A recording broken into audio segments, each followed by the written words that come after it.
Food ഫീസ്റ്റിൻ്റെ പുതിയൊരു വീഡിയോയിലേക്ക് എല്ലാവർക്കും സ്വാഗതം. എളുപ്പത്തിൽ ഉണ്ടാക്കാൻ പറ്റുന്ന ഒരു വെറൈറ്റി ആയിട്ടുള്ള കുക്കർ ബിരിയാണിയാണ്. ഒരു മിക്സിയുടെ ജാറിലേക്ക് ഒരു പിടി മല്ലിയില ഇട്ട് കൊടുക്കാം. അതുപോലെ തന്നെ 8 അല്ലി വെളുത്തുള്ളി, ഒരു കഷ്ണം ഇഞ്ചി ചെറുതായി കട്ട് ചെയ്തതും കൂടി ഇട്ട് കൊടുക്കാം. ഇനി ഒരു പിടി പുതിനയിലയാണ്, അതും കൂടി ഇതിലേക്ക് ഇട്ട് കൊടുക്കാം. ഇനി ഇതിലേക്ക് ചേർക്കാൻ പോകുന്നത് ഒരു കഷ്ണം സവാളയാണ്, അതും ചെറുതായി കട്ട് ചെയ്ത് ഇട്ട് കൊടുക്കാം. ഇനി വേണ്ടത് നമുക്ക് പുളിയില്ലാത്ത തൈരാണ്, അതൊരു അരക്കപ്പ് എടുത്തിട്ടുണ്ട് ഞാൻ. പുളി അധികമുള്ള തൈരല്ല, പുളിയില്ലാത്ത തൈരാണ് വേണ്ടത്. ഇനി ഒരു ടീസ്പൂൺ കാശ്മീരി മുളക് പൊടി, ആവശ്യത്തിന് ഉപ്പും കൂടിയിട്ട് മിക്സിയുടെ ജാറിലിട്ട് നന്നായി ഒന്ന് അരച്ചെടുക്കാം. നന്നായി അരഞ്ഞു വന്നിട്ടുണ്ട്, ഒരു ലൈറ്റായിട്ടുള്ള ഒരു ഗ്രീൻ കളറാണ്. ഇനി ഇത് നമുക്ക് ചിക്കനിലേക്ക് ഇട്ട് കൊടുക്കണം. ഞാൻ ചിക്കൻ നന്നായി ഉപ്പും മഞ്ഞൾപ്പൊടിയും ഇട്ട് കഴുകി വെച്ചതാണ്. ഇതൊരു 300 ഗ്രാം ചിക്കൻ ഉണ്ട്. ഇതിലേക്ക് ആവശ്യത്തിന് ഉപ്പും ഈ മസാലയുടെ പകുതി ഇതിലേക്ക് ആഡ് ചെയ്ത് കൊടുക്കാം. മുഴുവനായി ഇടേണ്ട ആവശ്യമില്ല, പകുതി ഇട്ട് കൊടുത്താൽ മതി. അതും കൂടിയിട്ട് നന്നായി കഴുകി കൊണ്ട് മിക്സ് ചെയ്ത് കൊടുക്കാം. എല്ലായിടത്തും മസാല ചേരുന്ന പോലെ നന്നായി മിക്സ് ചെയ്തതിന് ശേഷം നമുക്കങ്ങ് സൈഡിലോട്ട് മാറ്റി വയ്ക്കാം. ഇനി ഇതൊന്ന് 10-15 മിനിറ്റ് ഒന്ന് റെസ്റ്റ് ചെയ്യട്ടെ. അരമണിക്കൂറിൽ കൂടുതൽ വെച്ചാൽ അത്രയും നല്ലത്. ഇനി ഞാനിവിടെ ബസുമതി റൈസാണ് എടുത്തത്. ജീരകശാല റൈസ് ആണെങ്കിൽ അതായാലും മതി. 3 കപ്പാണ് ബസുമതി റൈസ് എടുത്തത്. 1-2-3 പ്രാവശ്യം വെള്ളം ഒഴിച്ച് നന്നായി ഒന്ന് കഴുകിയെടുക്കുക.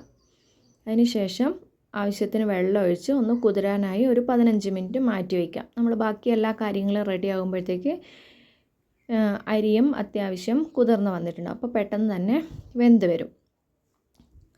ഒന്ന് സൈഡിലേക്ക് ഇരിക്കട്ടെ. ഇനി ഞാനിവിടെ 2 ചെറിയ സവാള അരിഞ്ഞ് വെച്ചിട്ടുണ്ട്, നീളത്തിൽ അരിഞ്ഞതാണ്. അതിലേക്ക് 2 ടൊമാറ്റോയും കൂടി അരിഞ്ഞ് വെച്ചിട്ടുണ്ട്. 2-3 പച്ചമുളക്, ജിഞ്ചർ ഗാർലിക് പേസ്റ്റ് ഒരു 2 ടീസ്പൂൺ, അതും കൂടി എടുത്ത് വയ്ക്കാം. ഇനി ഒരു കുക്കറിലേക്ക് കോക്കനട്ട് ഓയിൽ ആഡ് ചെയ്ത് കൊടുക്കാം. നെയ്യാണെങ്കിലും നെയ്യിൻ്റെ സ്മെല്ല് ഇഷ്ടമാണെങ്കിൽ നെയ്യാണെങ്കിലും ആഡ് ചെയ്ത് കൊടുത്താലും മതി. ഞാനിപ്പോൾ നെയ്യ് ലാസ്റ്റ് മാത്രമേ ആഡ് ചെയ്യുന്നുള്ളൂ. കോക്കനട്ട് ഓയിലാണ്, ഒരു 3 സ്പൂൺ കോക്കനട്ട് ഓയിൽ ആഡ് ചെയ്ത് കൊടുത്തു. ബേ ലീവ്സ് ഇട്ട് കൊടുത്തു, പട്ട ഇട്ട് കൊടുത്തു, കുരുമുളക്, ഗ്രാമ്പു ഇട്ട് കൊടുത്തു. ഇത് ജാതിപത്രിയുടെ പൂവാണ്, അതും കൂടി ഇട്ട് കൊടുത്തു. നമ്മൾ ബിരിയാണിയിലിടുന്ന എല്ലാ സ്പൈസസും ആഡ് ചെയ്ത് കൊടുക്കുക. എൻ്റെ കയ്യിൽ ഇത്ര മാത്രമേ ഉള്ളൂ ഇപ്പോൾ, അതുകൊണ്ടാണ് ഇത് മാത്രം ആഡ് ചെയ്ത് കൊടുത്തത്. ഇനി നമ്മൾ അരിഞ്ഞ് വെച്ചിരിക്കുന്ന സവാളയും പച്ചമുളകും കൂടിയിട്ട് നന്നായി വഴറ്റി കൊടുക്കാം. നല്ല ബ്രൗൺ കളർ ആവേണ്ട ആവശ്യമൊന്നുമില്ല, ജസ്റ്റ് ഒന്ന് വഴന്ന് വന്നാൽ മതി. നമ്മളിത് കുക്കറിലിട്ട് വിസിലടിപ്പിക്കുന്നതുകൊണ്ട് തന്നെ പെട്ടെന്ന് വെന്ത് വരും സവാളയൊക്കെ. ഇനി പെട്ടെന്ന് ആവാൻ വേണ്ടി നമ്മൾക്കിതിലേക്ക് ആവശ്യത്തിന് ഉപ്പ് ഇട്ട് കൊടുക്കാം. ഉപ്പ് അവരവരുടെ ഇഷ്ടത്തിന് വേണം ആഡ് ചെയ്ത് കൊടുക്കാം, കൂടുതലാകാൻ പാടില്ല. നമ്മൾ ചിക്കനിൽ ആഡ് ചെയ്തതാണ്, ഇനി അരി ഇടുമ്പോഴും നമ്മൾക്ക് ആഡ് ചെയ്യണം. ഇതൊന്ന് കുക്കറൊന്ന് അടച്ച് വെച്ച് 5 മിനിറ്റ് ലോ ഫ്ലെയിമിൽ ഇട്ട് കൊടുക്കുമ്പോഴത്തേക്കും ഉള്ളിയൊക്കെ നന്നായി വഴന്ന് വന്നിട്ടുണ്ട്. ഇനി ഇതിലേക്ക് നമ്മൾ അരിഞ്ഞു വെച്ച തക്കാളിയും കൂടി ആഡ് ചെയ്യാനുള്ളൂ. അതും കൂടി ആഡ് ചെയ്തതിന് ശേഷം നന്നായി മിക്സ് ചെയ്ത് ഇതേപോലെ തന്നെ കുക്കറൊന്ന് അടച്ച് വെച്ചാൽ മതി. എപ്പോഴും ആഡ് ചെയ്യുമ്പോൾ എന്ത് മസാലയാണെങ്കിലും ഉള്ളിയാണെങ്കിലും ആഡ് ചെയ്യുമ്പോൾ ഹൈ ഫ്ലെയിമിൽ ഇടാൻ പാടില്ല, ലോ ഫ്ലെയിമിൽ ഇടണം. ഇതിലേക്ക് ഞാൻ ജിഞ്ചർ ഗാർലിക് പേസ്റ്റും കൂടി ഒരു 2 സ്പൂൺ ആഡ് ചെയ്തിട്ടുണ്ട്. അതും കൂടി കഴിഞ്ഞിട്ടാണ് ഞാനിവിടെ കുക്കർ വിസിലൊന്നും വെച്ചിട്ടില്ല, ജസ്റ്റ് ഒന്ന് മൂടി വെച്ചത് മാത്രമേ ഉള്ളൂ. ഇത് കണ്ടില്ലേ, ഒരു 5 മിനിറ്റ് കഴിയുമ്പോഴത്തേക്ക് നന്നായി തക്കാളിയൊക്കെ വെന്ത് വന്നു, ആവശ്യത്തിന് വെന്ത് വന്നിട്ടുണ്ട്. ഇനി ഇതിലേക്ക് നമുക്ക് നേരത്തെ അരച്ച് വെച്ച മസാല ബാക്കിയില്ലേ, ചിക്കനിലേക്ക് ആഡ് ചെയ്തതിൻ്റെ ബാക്കി മിക്സിയിലുണ്ടായിരുന്നില്ലേ, അതും കൂടി ഇതിലേക്ക് ആഡ് ചെയ്തതിന് ശേഷം നന്നായി ഒന്ന് മിക്സ് ചെയ്ത് കൊടുക്കുക. ഒരു 2-3 മിനിറ്റ് കൈ വിടാതെ ഒന്ന് ഇളക്കി കൊടുക്കണേ. നന്നായി മിക്സ് ചെയ്തതിന് ശേഷം നമ്മൾ നേരത്തെ മാറ്റി വെച്ച മിക്സ് ചെയ്തിട്ടുള്ള ചിക്കനില്ലേ, അതും കൂടി ഇട്ട് കൊടുത്തിട്ട് കുക്കർ ഒന്ന് അടച്ചു കൊടുക്കാം. വിസിലടിക്കേണ്ട ആവശ്യമൊന്നുമില്ല, ജസ്റ്റ് ഒന്ന് ക്ലോസ് ചെയ്ത് വെച്ചാൽ മതി. കണ്ടില്ലേ, ഇത് 5 മിനിറ്റ് കഴിയുമ്പോഴത്തേക്കും നന്നായി ചിക്കനിൽ നിന്ന് വെള്ളമൊക്കെ ഇറങ്ങി വന്നിട്ടുണ്ട്. നന്നായി ഒന്ന് മിക്സ് ചെയ്ത് കൊടുക്കാം. ആവശ്യത്തിന് ചിക്കൻ വെന്തിട്ടുണ്ട്. 5 മിനിറ്റ് ലോ ഫ്ലെയിമിൽ ഇടുമ്പോൾ തന്നെ ചിക്കൻ ഒന്ന് വെന്ത് വരും.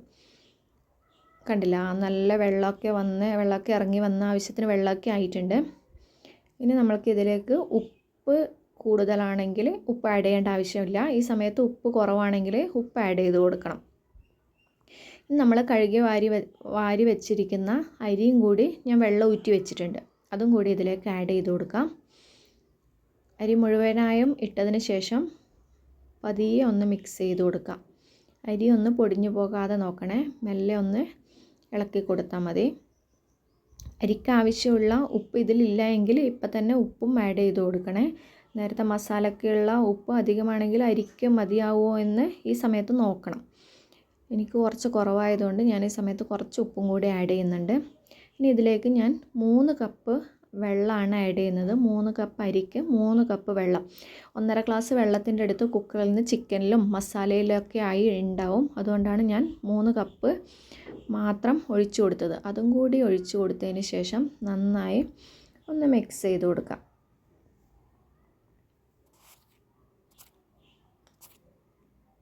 അരിയൊക്കെ നന്നായി മിക്സായി വന്നിട്ടുണ്ട്.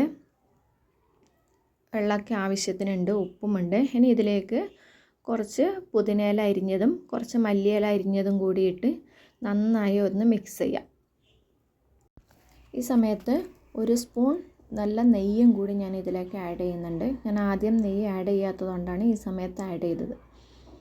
ഇനി നമ്മൾക്ക് കുക്കർ ഒന്ന് അടച്ചു കൊടുക്കാം. അടച്ചു വെച്ചിട്ട് ലോ ഫ്ലെയിമിലിട്ടിട്ട് 2 വിസിൽ അടിച്ചതിന് ശേഷം ഗ്യാസ് ഒന്ന് ഓഫ് ചെയ്യാം. ആ സമയത്ത് തുറക്കാൻ പാടില്ല. വിസിലൊക്കെ പോയതിന് ശേഷം മാത്രമേ കുക്കർ ഓപ്പൺ ചെയ്യാൻ പാടുള്ളൂ. ഇതിപ്പോൾ 2 വിസിൽ കഴിഞ്ഞ് ഞാനൊന്ന് കുക്കർ ഓപ്പൺ ചെയ്തതാണ്. അരിയൊക്കെ നന്നായി വെന്തിട്ടുണ്ട്, വെള്ളമൊക്കെ വറ്റി, ചിക്കനൊക്കെ വെന്തു. ഇനി നമുക്കിതൊന്ന് മാറ്റി വയ്ക്കാം. 10 മിനിറ്റ് കഴിഞ്ഞതിന് ശേഷം നമുക്കൊരു പ്ലേറ്റിലേക്ക് സെർവ് ചെയ്യാവുന്നതാണ്. ഞാനിവിടെ സാലഡ് എടുത്തിട്ടുണ്ട്. ഒരു സവാള, ഡേറ്റ്സ് പിക്കിളാണ്, അതും കൂടി എടുത്ത് നമ്മൾക്ക് കഴിക്കുകയാണ്. വലിയ എരിവൊന്നും ഇല്ലാത്തൊരു ബിരിയാണിയാണ്. അപ്പോൾ എല്ലാവരും ഒന്ന് ട്രൈ ചെയ്ത് നോക്കണം. നമ്മൾ ബിരിയാണിയൊക്കെ